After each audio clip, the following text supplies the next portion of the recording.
Episode की starting में हमें एक सिटी दिखाई जाती है जहाँ पर एक बंदा ज़ॉम्बी से डर के मारे भाग रहा होता है। दरअसल ये सीन एक मूवी का होता है जो कि अकीरा टेंडो देख रहा होता है। वो इस कहानी का मेन कैरेक्टर होता है। अकीरा उस बंदे को ज़ॉम्बी से भागता हुआ देखकर कहता है कि ऑफिस के मुकाबले तो वो दुनिया स्वर्गीय होगी। फिर अकीरा अपना मोबाइल में टाइम देखता है, तब उसको लगता है कि काफी देर हो चुकी है और उसको कल सवेरे काम पर भी जाना होता है, इसलिए वो वहीं पर ही सो जाता है। फिर हमें कहानी दिखाई जाती है 3 साल पहले की, जब अकीरा को वो जॉब मिली थी और अकीरा को जॉब मिली थी प्रोडक्शन कंपनी में। ये जॉब करना अकीरा का सपना होता है और इस जॉब के लिए उसने काफी ज्यादा मेहनत की थी, इसलिए वो जॉब पाकर बहुत ही ज्यादा खुश होता है। फिर अकीरा चीफ कोसुगी से भी मिलता है। फिर अकीरा की मुलाकात होती है साओरी हतोरी से और उसको देखकर ही अकीरा को वो पसंद आ जाती है और वो लड़की अकीरा के साथ फ्रेंडली बातचीत करती है। फिर अकीरा उसकी वेलकम पार्टी में जाता है जहाँ पर उसके सारे कलीग्स होते हैं और उसके कलीग्स उसकी यूनिवर्सिटी के बारे में जानना चाहते थे और अकीरा उन सबको बताता है कि वो कॉलेज में रग्बी खेला करता था और इसी वजह से उसकी बॉडी काफी ज्यादा फिट होती है। और अकीरा के सामने वाले टेबल पर हतोरी भी बैठी हुई थी और अकीरा उसको देखकर सोचता है कि वो काफी ज्यादा मेहनत करेगा इस कंपनी में ताकि वो हतोरी को इम्प्रेस कर सके। फिर पार्टी खत्म हो जाती है और अकीरा और उसके कलीग सारे ऑफिस में आ जाते हैं और अकीरा को ये जानकर बहुत ही अजीब लगता है क्योंकि आज उसका पहला ही दिन है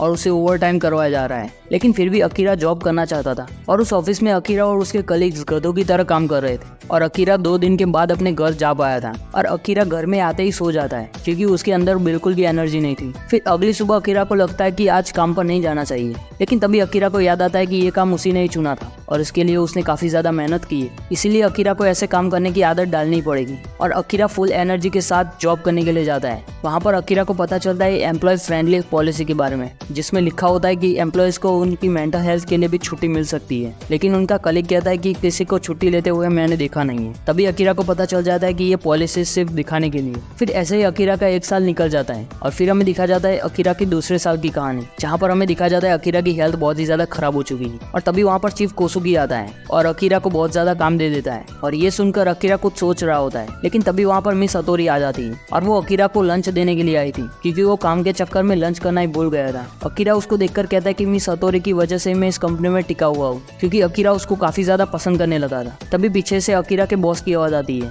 और वो हतोरी को अपने ऑफिस में बुलाता है। दरअसल अकीरा के बॉस और मिस हतोरी का अफेयर चल रहा होता है और ये देखकर अकीरा कुछ भी नहीं कर पाया था और वो फिर से काम करने लगता है। फिर अकीरा घर जाते हुए सोचता है कि मैं अभी भी ये जॉब क्यों कर रहा हूँ, मैं कोई और जॉब क्यों नहीं ढूंढ लेता। लेकिन दूसरी जॉब ढूंढने के लिए अकीरा के पास टाइम ही नहीं होता है, इसलिए अकीरा वही जॉब करता रहता है और अकीरा को वो जॉब करते हुए दूसरा साल भी निकल जाता है। और फिर हमें दिखा जाता है अकीरा का तीसरा साल, जहाँ पर अकीरा की मेंटल हेल्थ बहुत ही ज्यादा खराब हो चुकी थी। वो ट्रेन के पटरी पर कूदने के लिए भी तैयार था ताकि उसको कल काम पर ना जाना पड़े। फिर हमें अकीरा की अगली सुबह दिखाई जाती है जहाँ पर उसका घर कचरे से भरा पड़ा था और ये पूरा सीन ब्लैक एंड व्हाइट हो जाता है और फिर अकीरा जाने लगता है अपने काम के लिए। तभी अकीरा को दरवाजे पर नोटिस मिलती है। दरअसल अकीरा बाइक स्पेस के लिए पैसे देना भूल गया था और इसीलिए अकीरा अपने बिल्डिंग मैनेजर के पास जाता है, लेकिन वहाँ पर कोई भी आंसर नहीं दे रहा था। लेकिन तभी अकीरा देखता है कि उसके ऑफिस का दरवाजा खुला हुआ था, इसलिए वो अंदर चला जाता है। लेकिन तभी अकीरा देखता है कि बिल्डिंग मैनेजर तो किसी औरत को खा रहा होता है और बिल्डिंग मैनेजर अकीरा पर भी हमला करने जाता है। लेकिन तभी अकीरा चौंक जाता है और वहाँ से भागने लगता है। लेकिन तभी काफी ज्यादा ज़ॉम्बी आ जाते हैं और वो सबके सब अकीरा का पीछा करने लगते हैं और अब तक अकीरा को पता चल गया था कि ये सब लोग ज़ॉम्बी बन चुके हैं और इसलिए वो काफी ज्यादा तेज भाग रहा होता है और अकीरा भागते हुए यही सोच रहा होता है कि वो काम पर जाने के लिए लेट हो जाएगा।